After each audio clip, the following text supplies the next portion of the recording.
That works. Hey, everybody. Hi. Oh, and we have the echo because I think you were watching the webinar, Riley. I was, yeah.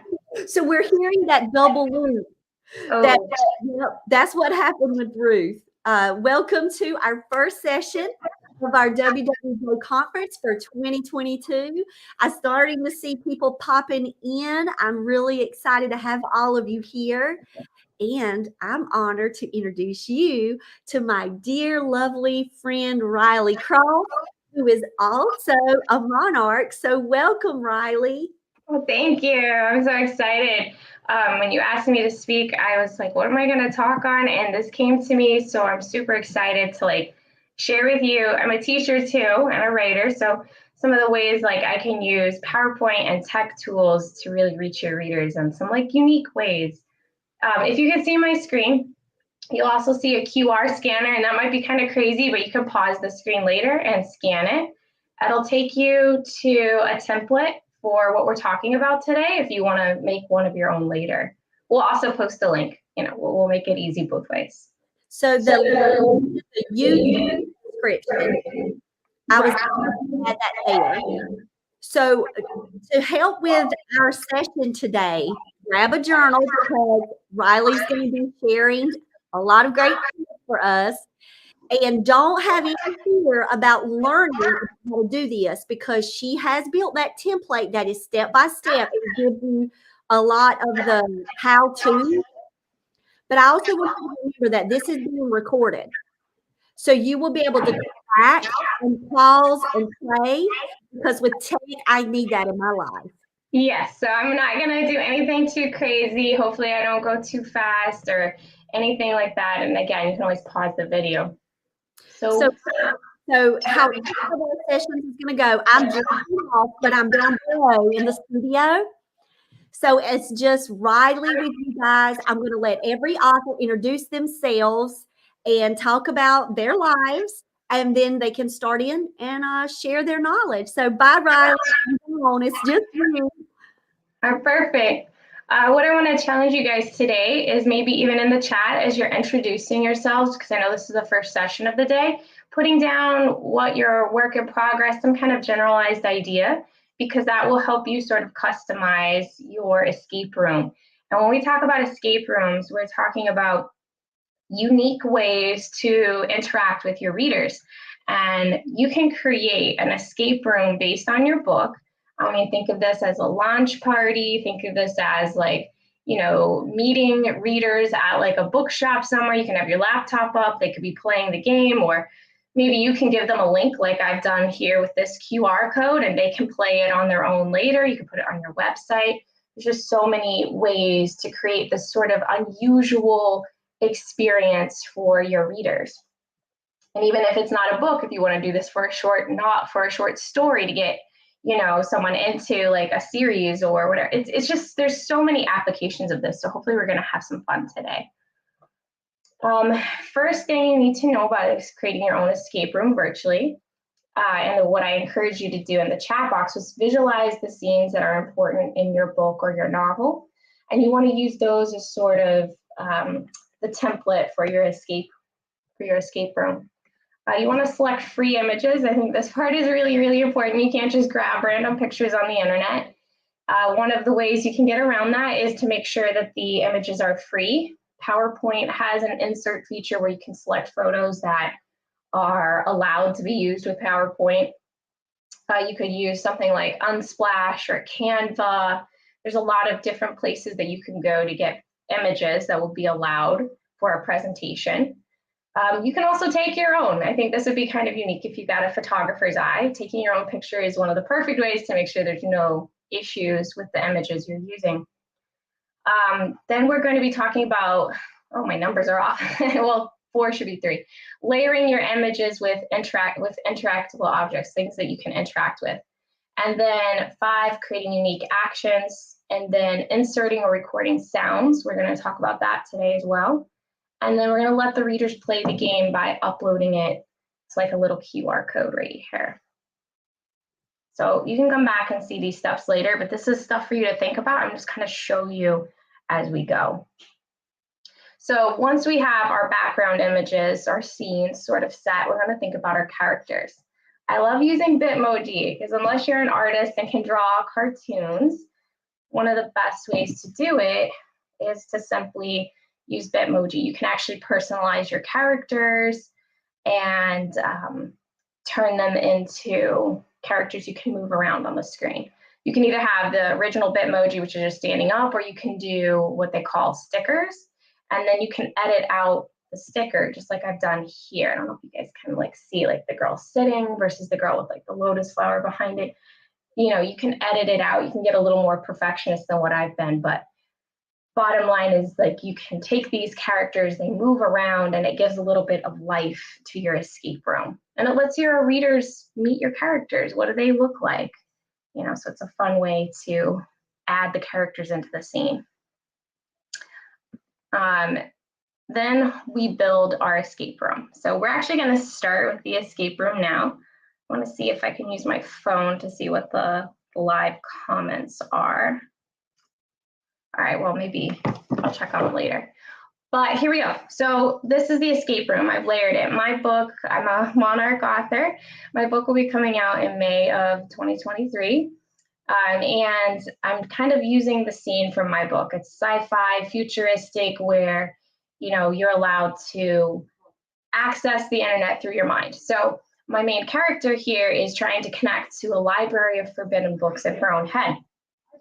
So one of the ways you can create your room is first I put this background image in the back, then I put my little Bitmoji character, and I've created objects in the room that the readers can click on. So these are what I mean by interaction objects. You can click on any of these, but if you notice, it's not doing anything. And that's one of the parts of an escape room. There may be things for you to interact with, but you can't get out. So you have to actually figure it out. How do I get to the next slide? And I've disabled slides being moved. So you can't just click next.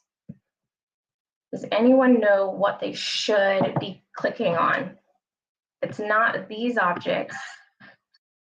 What can we click on? We could click on this character, nothing's happening. I did this with my students as a lesson. And they were like, Miss, it's not moving, the slide isn't moving.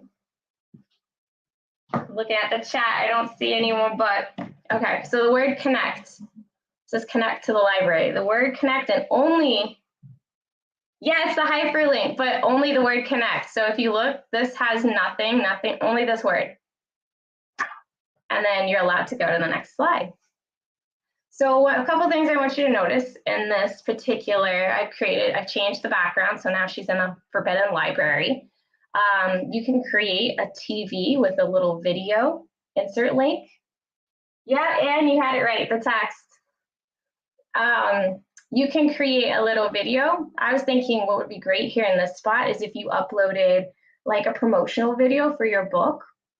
You could have it playing here or something like that. You can click on any of the objects in here. You notice I'm really, really sneaky. I put a little object here in the bookshelf you can click on, but I tried to hide it into the art, so you really have to look at it. It says look around. You can click on the arrows and go to another room that's just off the library. You can return. So first things first, anyone in the chat want to tell me what they like to click on? Maybe the bookshelf, the briefcase, the mysterious door. Give it a few seconds. These are all, honestly, these are so fun. These are all objects you can insert. And the template that I've sent to you guys has more step-by-step like instructions. You can actually click the insert on the ribbon tab and you can insert objects, video links. You can disable the slides moving. If there's anyone, if not, I'll just start picking random objects.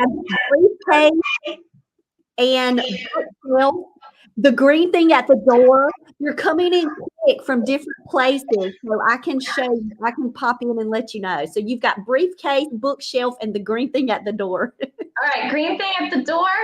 I don't know if you guys can hear it, but I've inserted sound into my PowerPoint. It just gives you like a buzzing sound, like you know something's wrong, like you're getting high voltage. And you can insert sound into your objects. The bookshelf here says words are key. The bookshelf here also goes to the same hint. So words are key.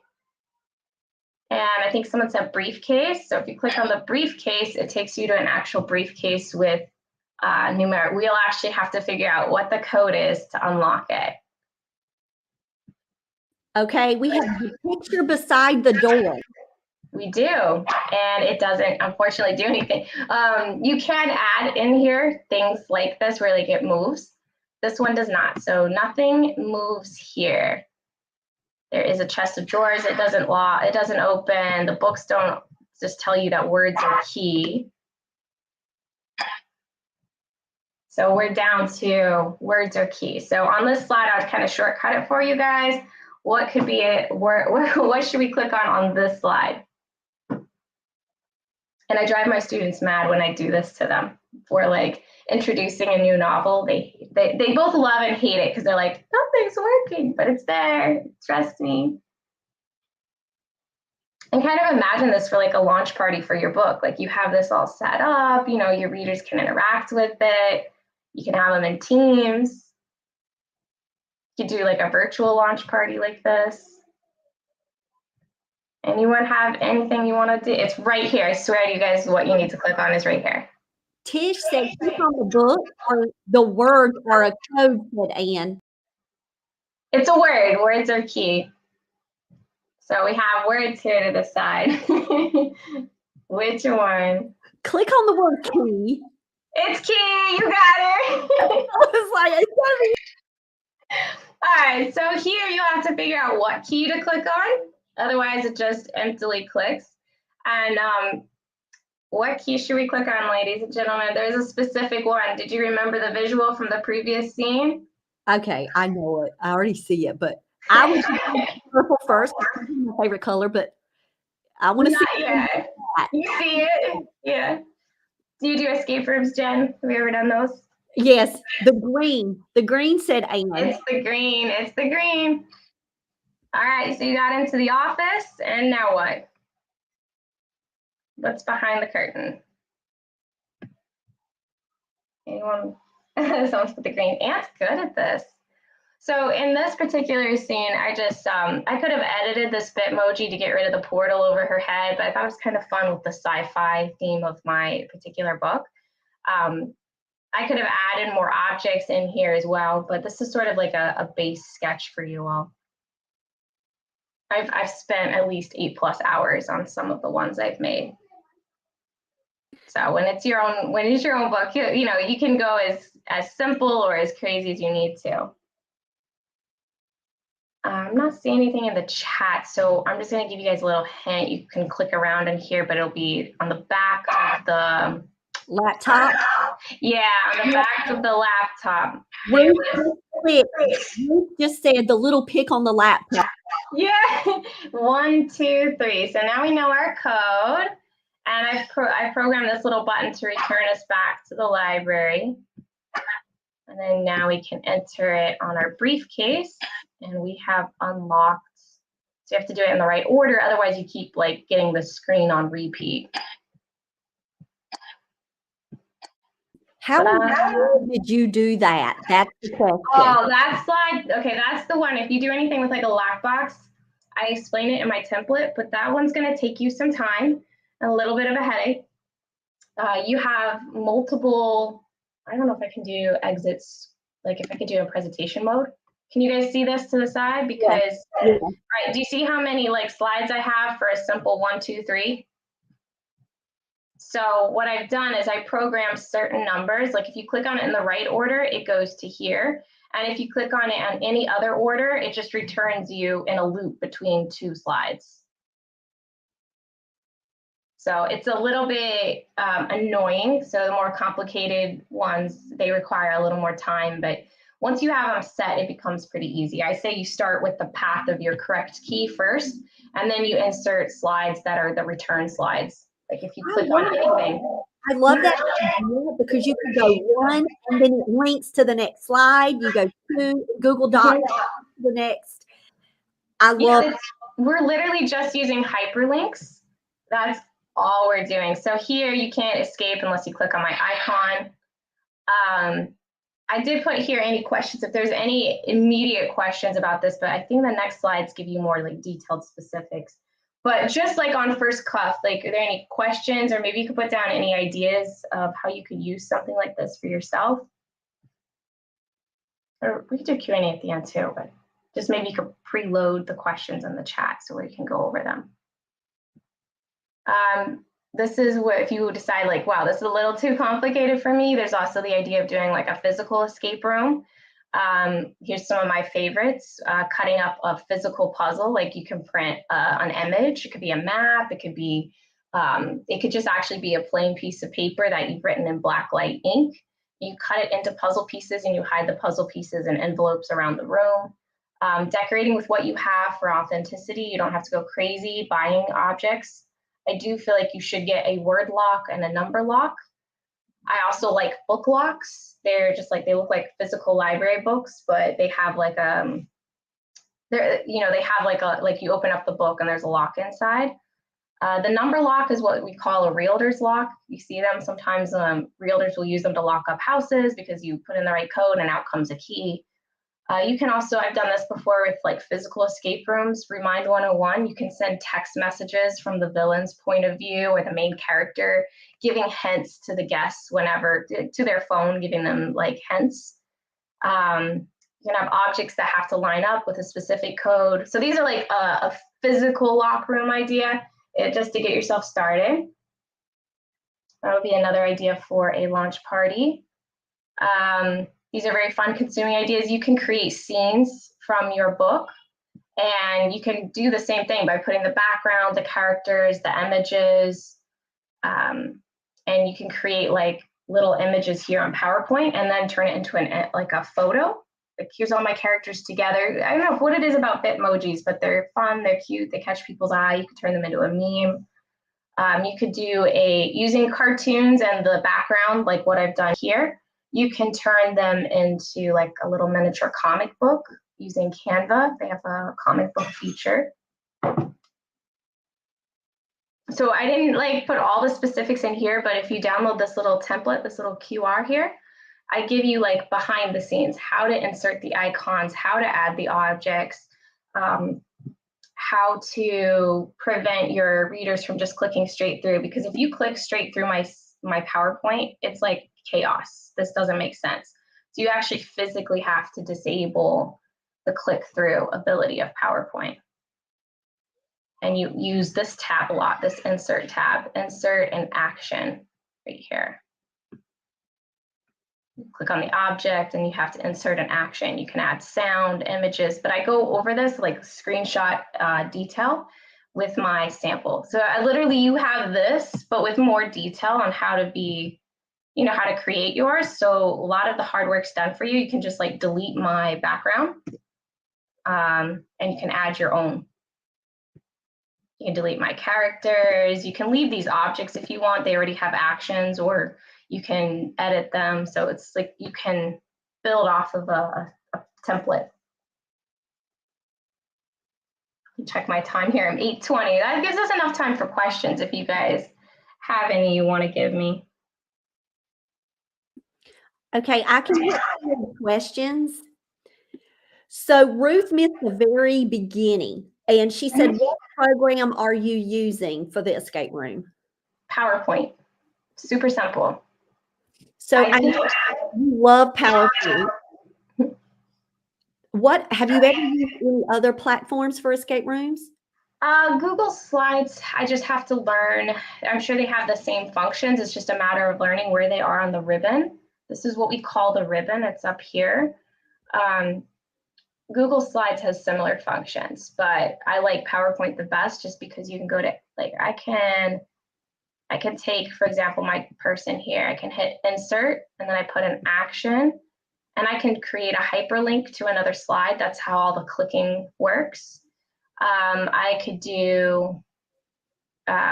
leave it as nothing, like no action, but I could add a sound to her. So I could choose between voltage, laser, explosion, drum roll. Like I can add different sounds.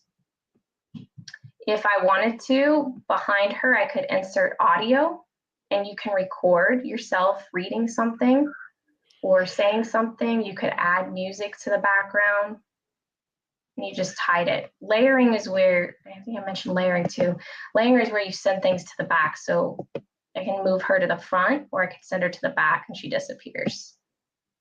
So that's how you build your images. Like this is up front because it's a thought bubble, she's in the middle, and then the picture's in the back.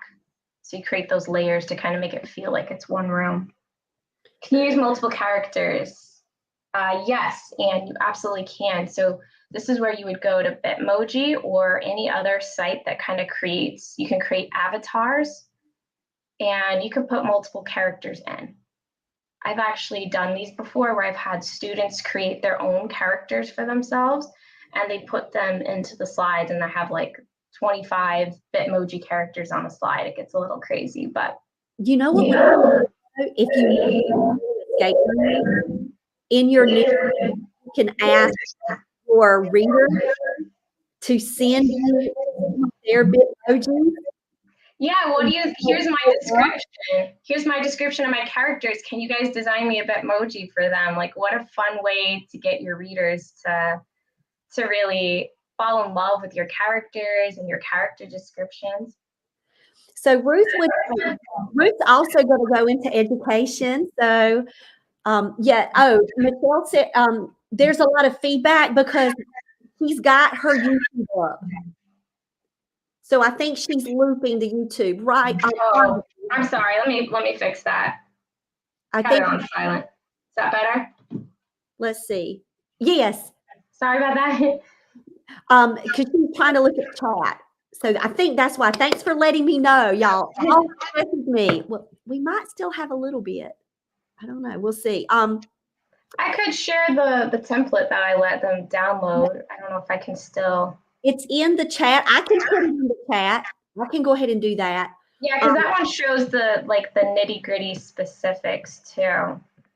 Yeah, I just got to. I was worried I wouldn't have time to like show like here's how you click this, but I could probably try real quick. Can readers play on their own? Yes. So if you guys noticed, I put a QR code at the beginning. You can give your readers that QR code or a link. And then if yours is already done, make sure your share settings aren't set to allowing them to edit, but they could download their own copy and play. So like librarians, teachers, organizations, book clubs, you can read your book and you can send them the QR code, and then they can have that reading experience together. And that's part of your reader's guides that you're making. That would be an amazing opportunity for you to interact. There was one I had too. When Riley was showing that TV, I was like, oh my gosh, we could record ourselves. Tish said she would love to make this for her Cozy Mystery Town for her adult readers. Oh, that would be so fun, a mystery. Yeah. And Tish could have herself, she could put herself in that and say messages to her readers. You absolutely can. Yeah. This is where I inserted objects. You'll see the ribbon. You click on insert, and then it shows you here, and this is the action. And then you can choose what you want to do. Like you can turn any of these objects or words. You saw me use words. You turn them into hyperlinks. Now it's very much like those old time games where you just have to click through. It's sort of one-way clicks. Haven't gotten any fancier than that, but this is a fun, unique way to interact with readers. Ruth, how often would you do an escape room? Or for readers, what is your thought for readers? For how long would you do it? Like if you're doing a physical escape room, I would say you need at least an hour, because that's usually like an hour long to escape the room. If you're doing a virtual, then I guess it's up to them and how long they want to take the time, but you could offer a time challenge, like, it's only going to be up between the hours of this and this, so you actually have that sort of timed feeling to escape. really escape rooms should only take at most 45 minutes. So I always kind of timed it like for class. And then if you go to an escape room or you pay for admissions to one, usually you get 45 minutes to an hour to try to escape. And I want to tell you my new book. My main character is trapped in an ice castle. Oh, that sounds such a fun like scene setting. Yeah, so this is like how you can insert actions, like the sounds. You can insert this is also how you can insert the YouTube video. You just add like directly from YouTube even. I give you guys like challenges here, like try it, click on my avatar, because here I disabled the slides. This is how you disable the slide. Up in the corner under transitions, you have advanced slide on mouse click. You have to turn that off. So for the other slides, I can move on mouse click, but from this slide on, I can't because I disabled that feature. And the only way you can do it is by clicking on icons. So like my little Bitmoji here. So if you click on Canva.com to create an escape room in the past. And I've added all of the different types of elements, but I only kept it on like one page.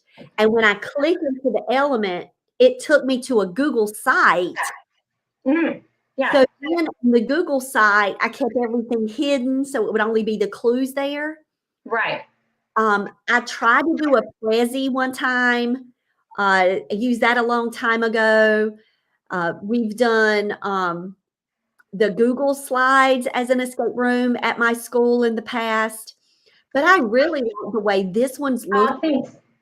I've seen the Google slide escape rooms. I played those before too. They do sort of more like let your imagination fill it in versus like the scenes or the visuals. But that's like, I think for educational purposes too, like you can insert longer text or documents. This one, I copied my character from the previous slide because you get tired of adding an action for every object. It gets really tedious. So if you copy an object that already has an action inside it, it saves you time, but just know that the action will stay the same. So I set this one's action to hyperlink to next slide. So whatever the next slide is, that's where it takes you. And then here you'll see the same thing that I went through with you guys earlier. The only difference is like I highlight what to click. And then you can actually edit my words and change it to whatever you want. So I love it. This template up, and guys, the template is awesome because once you get it, you just make a copy of the template, and then change it for holidays. So it could be like escape the Christmas disaster shopping thing, or if something you have in your book. If you have something for Halloween that you're having a party about with your readers, you could just put your character in a Halloween disaster, and your characters experience new things without it even having to be a scene in your book. But you could put little tidbits of your book in the Halloween scenes. Like I'm thinking of all kinds of stuff right now, Riley, of how I could use. Yeah, and here on this slide where I said was the most difficult. Yeah. This one, I give you a little more, like on the first slide, there's a little more like description on how to like add your specific code, because the code can be relevant, or the numbers can be relevant to your book. I really love that it's this easy and it allows the reader to stay on the same platform. Because I've tried to do this in the past. I'm using Google Docs or Google forms to fill out things. This is all in one spot. So I think it would be really great to use for people in a virtual setting too. Yes. That because sometimes escape rooms, you need support. Right, that's true. In case your readers get frustrated. So like you can do like a virtual launch party where everyone has their downloaded copies, but you're there sort of as a live chat. Running any clues. All right, what slide are you on? If the slides have like a little number in the corner, they can say 2, and you have like some hints for that. You could like run a live session or something like this where you're streaming and people are chatting to you as they're playing. There's a lot of different ways. You could do this in person where people come to your house because they bought copies of your book, and they can play this when they have it set up. Or if you're selling your books, you can have if you feel comfortable, you could have like your laptop there and let people play on it, or you can give them the QR code and they can play it later. Love it. So great. Well, Riley, we want to thank you so much for sharing your knowledge with us today. Follow Riley at Riley by Riley. It's on the screen. I'm going to put it also in the chat. We're getting ready to meet Ruth, guys. So let's hop off Riley. Let's jump into Ruth. Riley, thank you so much for joining us today. Absolutely love it. Thank you. I'm so glad. Take care, everyone. Bye.